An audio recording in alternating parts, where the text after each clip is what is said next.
এই দেখো black current ফ্লেভারের আইসক্রিম আজকে আমরা এখন সবাই মিলে খাবো, কি মজা। আর দেখো এক্সট্রা পাকামো করে আমি ছুরির বদলে রিলের সুতো নিয়ে বসেছি আইসক্রিম কাটার জন্য। আইসক্রিমটা ছিল ভীষণই শক্ত, সুতো দিয়ে তো কাটছিলই না, আমার প্রচুর কষ্ট হয়েছে। আবার সুতোটা ছিঁড়ে ছিঁড়েও যাচ্ছিল বারবার করে। অনেক প্যাঁচ দিয়ে তারপর কেটেছি। ছুরির কথা আমার মাথায় আসেনি। ভেতরে অনেক ফ্রুটস আছে, তাই না দি?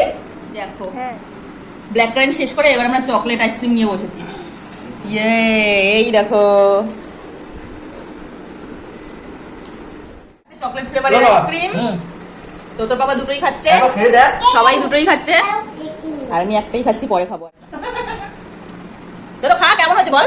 কেমন এই তো কেমন কেমন ব্ল্যাক কারেন্টও দিয়েছে তোর প্লেটে? ভালো। তোরটা তো আমি খাচ্ছি, এই যে তুই খেলি না, তোর